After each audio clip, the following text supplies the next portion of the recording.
Listen, my mom works in an office, so I'm really familiar with situations like this. This isn't just a story for you, this is based on real experiences. The goal is for you to recognize yourself and not repeat other people's mistakes. All names, addresses, and titles are fictional and have been changed. Now, let's get started. This is going to be cold. Heard shouting down the hallway, raised voices, doors opening too fast. That kind of sound that doesn't come from celebration. My screen was still lit up with build status logs, but I wasn't reading them. I was replaying the Slack message Bryce sent earlier that morning. Push back your deck walkthrough to next week. Executive bandwidth's tight today. That was at 9:12 a.m. At 9:57 a.m., the internal systems tagged a rollback attempt on custodian core config war rights OS. 5 failed. Then the activity log just stopped. The weird part? I never pushed that file live. The weirder part? Nobody else had access. If you're listening to this and haven't subscribed yet, please do. It helps us keep bringing you stories like this one and motivates the whole team. A like goes a long way too. Thanks. Anyway, by noon, I had 3 missed calls from people who normally pinged me in threads, not phone. Something was off. My hands moved on autopilot, checking logs, system health, deployment schedules. Everything looked fine, because technically, nothing was broken. That's what I built. A custody framework, invisible when respected, untouchable when not. Back when the company was still in duct tape and coffee mode, I wrote the first scalable system sync protocol for our deployment engines. We didn't have money for Jira back then, so I rolled my own version, something that connected pipeline notes, versioning, and stakeholder flags with a time-stamped key that would flag any unauthorized clones. It wasn't flashy, but it worked. And every exec who signed off on it forgot about the clause I tucked in under the license structure. Clause 8.4c. Unauthorized representation of custodial systems triggers audit lockdown. That clause hadn't triggered in 4 years, until today. The only thing I got that morning was a passive-aggressive message from Bryce at 11:14. Let's touch base next week. Some decisions have been made regarding the MVP roadmap. No smiley face, no context. Which would have been fine, except I hadn't been briefed. Not on design, not on the deck, not even on the demo that apparently had already happened. So I checked my calendar. Nothing there. I checked the shared folders. The latest version wasn't mine. And then I checked the audit trail, and there it was. Access trace, B. Colton exec. Timestamp, 3:12 a.m. The system doesn't log casual views, not unless you bypass normal view protocols, which meant someone intentionally suppressed the read receipt. I didn't say anything. I didn't even react, really. I just opened my file directory, selected the core stream protocol, and did what the clause allowed. Paused the stream. I didn't revoke it. I didn't delete anything. I just paused it, like holding your breath when the room goes still.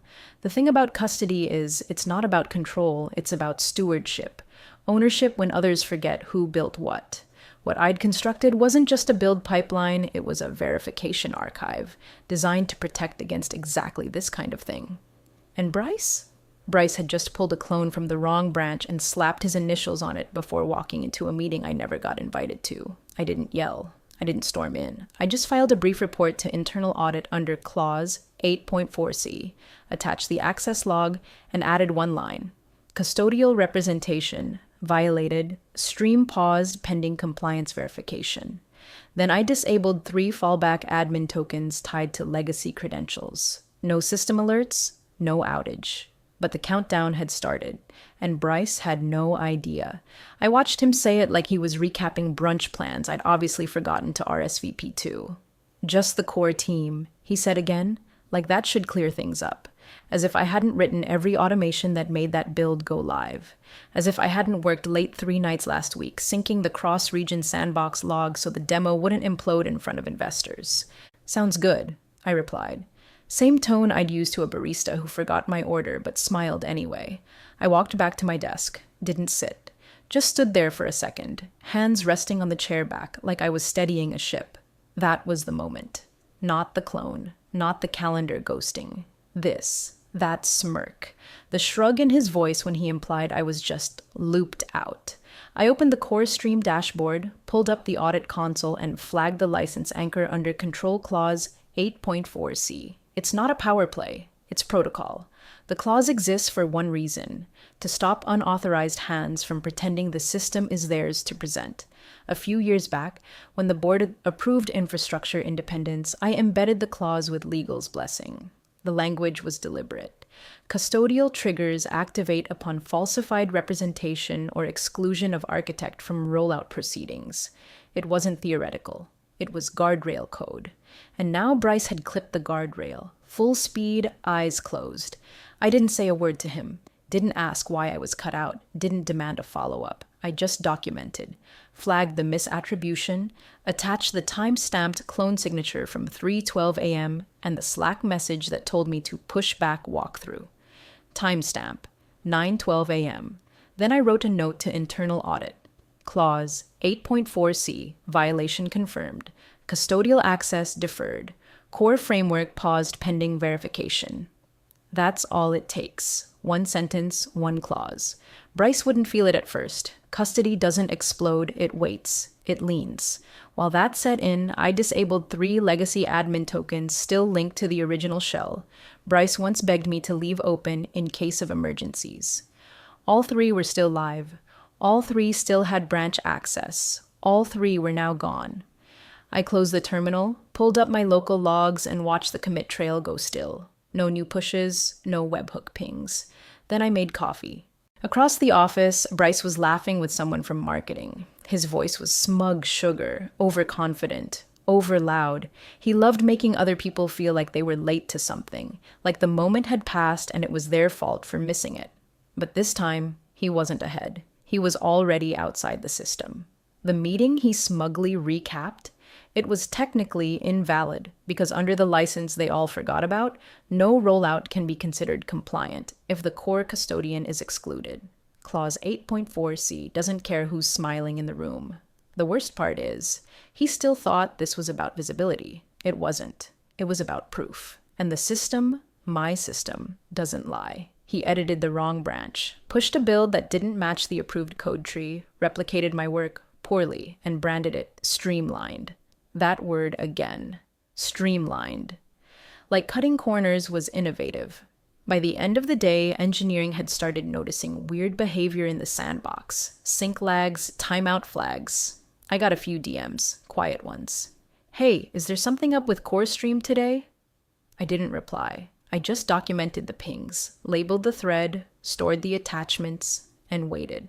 Because when you build the foundation and someone forgets who owns the blueprint, you don't shout. You just flip the breaker and let the silence speak. He waited until just after 5 p.m., like he thought doing it after hours would keep it under the radar. I watched it happen live. His initials in the repo commit, tagging the clone with a version string I deliberately archived 2 builds ago. It wasn't subtle. It was lazy. A copy-paste deployment scrubbed of real ownership, wrapped in a fresh commit to make it look new, to make it look like his. It's wild how quiet betrayal sounds when it's digital. No slammed doors, no angry voices, just one line in the log. Course stream deploy Asha v3 B Colton. Final. Final. That word said everything. The second he did it, Section 9.3 of the infrastructure agreement activated automatically. We'd written it with a specific phrase, custodial withdrawal authorized upon falsified authorship or exclusion from live delivery. It was meant for investor protection. But it worked just fine on middle manager ambition too. I didn't send a warning, didn't fire off an email. That clause doesn't need interpretation. It just needs a trigger. And he gave it to me with a smile. At 5:37 p.m., I remotely revoked the admin token tied to Bryce's exec credentials. The system didn't crash. That would have drawn attention. It just stopped syncing, quietly, like a room that goes still when someone says something they shouldn't have. By 5:41, the dashboards froze. Load balancer requests timed out. Endpoint health indicators returned blank. Not failed. Not broken. Just unresponsive. And that's worse than red. Red means someone might jump in. Gray means no one knows where to start. By 5:48, 2 engineers were in the sandbox thread whispering diagnostics. Are we in a partial outage? Could be OAuth? API routes are clean, just no response. I didn't reply. I just downloaded the logs, watermarked them with my escrow key, zipped the bundle, and stored it in a private directory under custody back, handoff, trigger under 1. Then I closed my laptop. Not out of spite, out of policy. This wasn't vengeance. It was the framework doing what it was designed to do. Protect the system from people who thought title outranked authorship. I made this thing. Bryce marketed it. There's a difference. I sat in my car for a few minutes before leaving. Watched the building through the windshield. I could already imagine him upstairs, blaming the engineers, asking why the system he just deployed suddenly wasn't responding, pretending like he hadn't just overwritten the steward key to get a cleaner commit log. Every system has a heartbeat, a signature, and the one Bryce pushed, it had none. At 6:03 p.m., the first official ping came through Slack. iCustodian admin, can we get a live reset? I didn't answer. The system's response was automated anyway. Anyone attempting access would see a plain text response rendered in the terminal. Custodial stream paused. Authentication error ID 1342 redacted. It wasn't malicious. It was final. Because you don't steal the blueprint and expect the foundation to hold.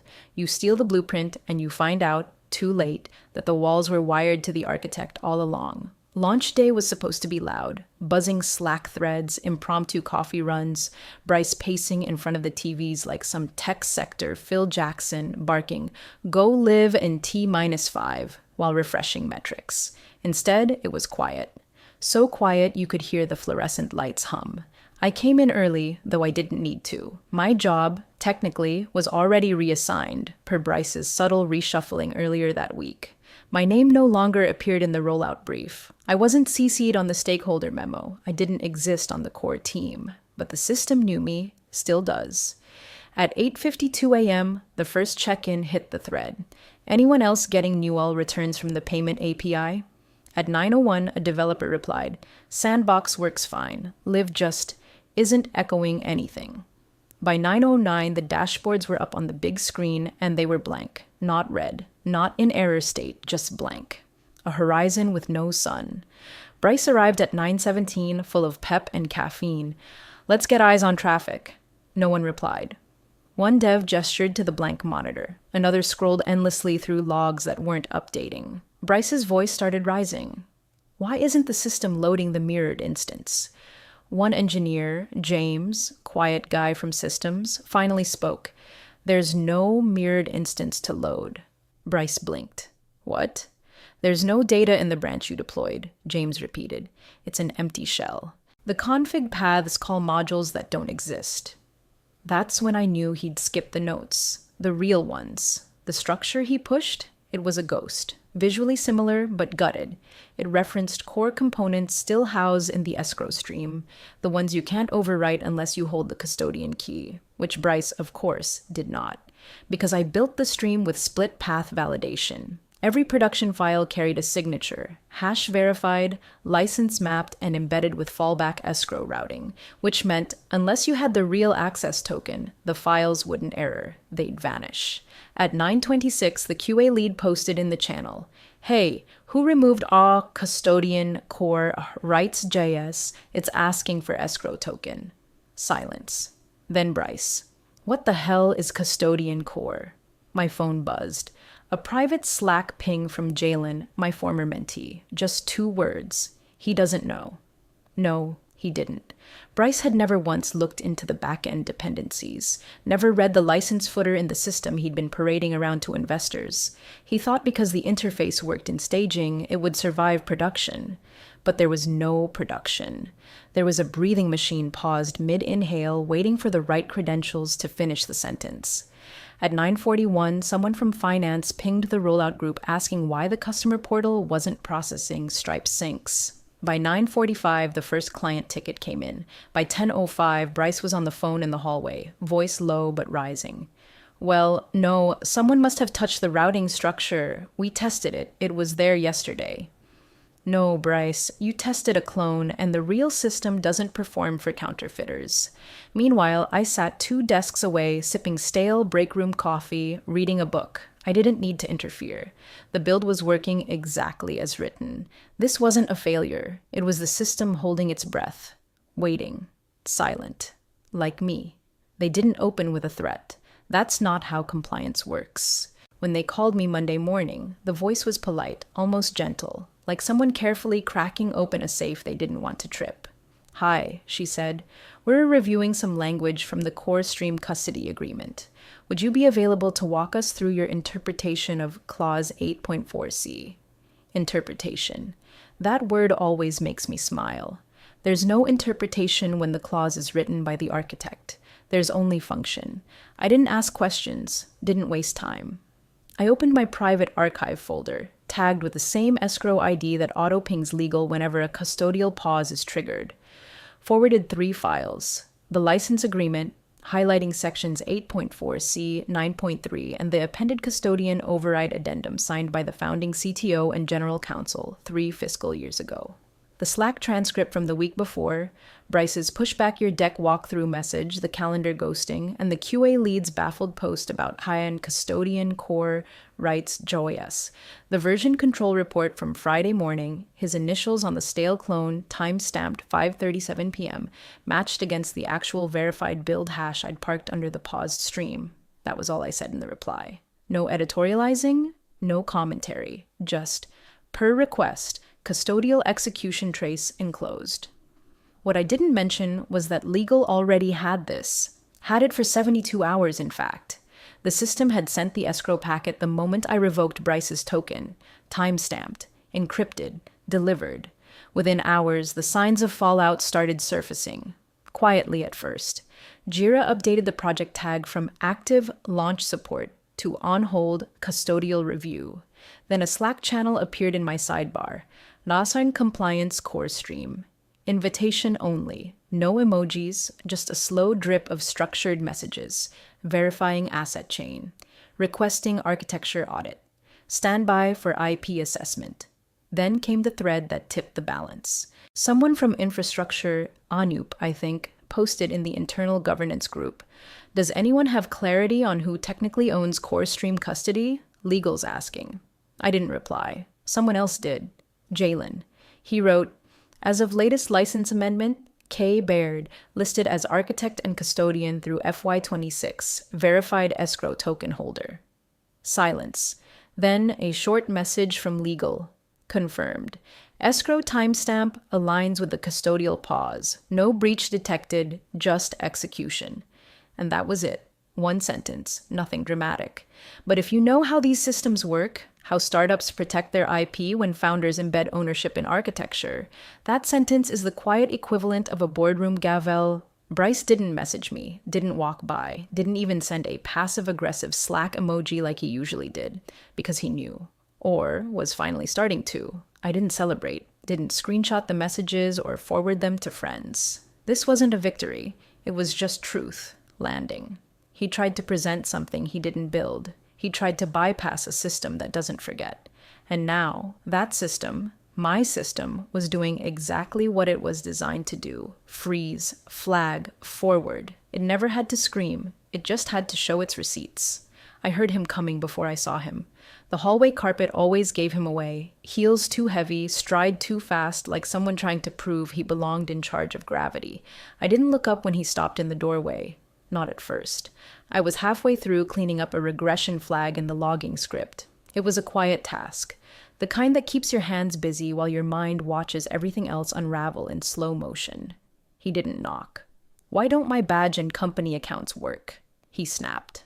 Not asked, demanded, like a man who still thought volume equaled authority. I looked up. Calm, measured, not smug, just done. Didn't I mention? I said, like I was reminding him about a missing semicolon. Custodial control reverts to the system architect upon breach. He blinked once, didn't speak. Then I turned back to my screen. There was nothing left to say. The breach wasn't just technical. It was procedural, structural, legal. The system didn't lock him out because I wanted it to. It did because it had to. He stood there for another 5 seconds. That awkward, suspended silence that only happens when someone realizes they've lost a game they didn't even know they were playing. Then he walked off. No reply, no accusation, just footsteps, this time slower, heavier, like someone realizing they just stepped into the part of the story where they're no longer in charge. I waited until I heard the main door close behind him. Then I tapped into the audit logs and reviewed the exact timestamp. 7:44 a.m., his last recorded access attempt. System flagged his profile, rerouted him to null permissions, and revoked active tokens. 7:43 a.m., that's when the protocol initiated, a single minute earlier. The system moves faster than ego. It wasn't emotional. It wasn't personal. Bryce hadn't just tripped a wire. He walked into a wall he thought was decorative. I pulled up the custodian log and checked for anomalies. None. Everything had moved like clockwork. Access token deleted. Project override locked. Founder clause enforcement. My screen was just green check marks and clean code. Across the office, the energy shifted. People weren't whispering, but they weren't making noise either. The kind of silence that grows when everyone feels something cracking underneath them, but isn't ready to admit it yet. I sipped what was left of my coffee, lukewarm but steady, and I waited, because that was only the first hit. The bigger ones were coming, and they'd come wrapped in signatures, not sirens. The memo dropped at 10:12 a.m., just after the first coffee break, just before the weekly product stand-up. People usually skimmed internal comms like they skimmed terms and conditions, but not this time. This one had a subject line that felt like a shot fired through a conference room wall. Subject: Custody Transfer Guidelines, Immediate Enforcement. There was no dramatic header, no legalese labyrinth, just clean language, surgical intent. Infrastructure launched under private custodial license must remain unaltered without countersigned transfer from architect of record. No names, no blame. But every engineer, every PM, every stakeholder who read it knew exactly who and what it was about. The whispers didn't take long. You could almost hear the mental filing cabinets unlocking across departments. People remembering ignored footers, old Git history logs, that one onboarding slide no one ever paid attention to, until now. By lunch, Bryce was out of his office. Word was temporary reassignment, strategic projects, elsewhere. Classic exec speak for he touched something he didn't own and the house lawyers snapped shut like a mousetrap. I got the meeting invite at 2:08 p.m. from the CEO's assistant. Just my name. Just his. I accepted without replying. When I walked into the 14th floor boardroom, it was just him. No legal, no HR buffer. He didn't stand, didn't offer a handshake. Just looked at me with a tired kind of clarity I hadn't seen on his face in over a year. He folded his hands, took a breath. What would it take to reinstate Core Stream? Not, we're sorry. Not, let's talk about what happened. Just the business question. It was the only way he knew how to show respect, by skipping apology and asking for terms. I pulled a single page from my folder and slid it across the table. It didn't list demands. No revenge, no grandstanding. Just clean terms, typed in 12 PT font. Custodial recognition through FY26, dual auth cosign for all future framework forks, custody protocol visible in dev and legal dashboards, quarterly architecture reviews co-led by systems and compliance. One designated successor, nominated by me, he read it twice. Said nothing. Then his eyes flicked to the bottom of the page. The last line in small gray font, escrowed deployment available upon mutual reinstatement. He nodded once. That was it. No back and forth, no red lines. I stood up. He stayed seated. As I reached the door, he finally said something, soft, almost under his breath. You built something solid. I paused, just enough to acknowledge it without letting it matter. Then I walked out. Back in the office, Slack was quiet. No Bryce, no pinging about feature gaps or API timeouts. Just people working, with the quiet intensity of a crew realizing they'd nearly sunk their own ship by following the wrong captain. I didn't gloat. Didn't say I told you so. I just sent one private message to Jalen. Start prepping the reinstatement branch. Use clean diff. Nothing gets pushed until I validate the chain. He replied instantly, on it. Because now they understood. This wasn't about ego. It was about custody. And custody never yells. It just writes the rules and waits for the world to read them. The documents were signed by Friday. Quietly. No company-wide announcement, no leadership photo op, no internal email chain about lessons learned. Just signatures. Mine The CEO's and one compliance liaison's initials in the margins beside each clause. The new framework didn't restore what Bryce had tried to erase. It didn't need to. It built something better, stronger, clearer, and sealed in language even Bryce couldn't misinterpret. The reinstatement terms were simple: quarterly custodial audits. Every core asset matched against original chain of custody. Any override required dual signature. Systems architect and board rep. Escrow rights tied to chain compliance, no exceptions. The CEO called it operational clarity. I called it protection. But here's what mattered more than the paperwork. I wasn't coming back. That part surprised him. I saw it in the half-second of hesitation before he said, "Understood." I think he expected me to claim the throne, to march back into the org chart like a conquering hero, name on the wall, badge reactivated. But that's not how you protect something valuable. You don't sit in the open and hope it holds. You fortify it from the edges, quietly, permanently. So I made one final recommendation. "Jalen." He blinked. "Jalen?" I nodded. "He's been running my backup scripts for almost a year. He rewrote half the dependency checkers you still use in test staging. He's good. And more importantly, he's steady." The CEO didn't argue. He just asked, "Will you still have oversight?" "My license stays active," I said. "I'll review every quarter, but Jalen signs the daily. He's ready." I meant it. Not because Jalen was loud or ambitious, but because he was thoughtful. He listened more than he spoke. He didn't chase credit. He chased correctness, and over 2 years of late-night debugging sessions, build optimizations, and quiet Slack threads, he'd learned what really mattered. The core team wasn't a slide deck. It wasn't who sat closest to the CEO or who got the early invites. It was the ones who stayed late without telling anyone, who documented because it was right, not because it would be seen. And now, Bryce's precious core team, the one he curated with handshakes and performance reviews, was gone, replaced by a structure I built from the shadows. And the irony? He never even noticed it forming.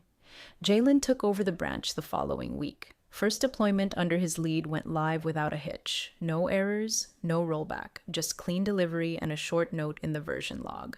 Stream resumed. Signature, JB, custody, verified. He didn't tag me, didn't have to. But I saw it, and I smiled. Because sometimes the best seat at the table is no seat at all. Sometimes you build the walls, set the boundaries, hand off the key, and step outside. Not because you were pushed out, but because you finally chose the terms. By the end of the quarter, Core Stream was back online. Not louder, not faster, just steady. Exactly how I designed it.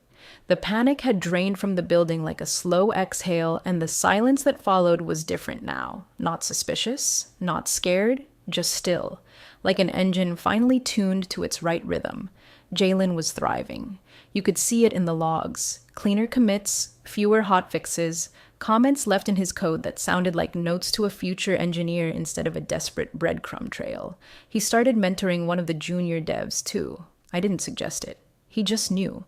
That's what real custodians do. Build systems meant to last past them.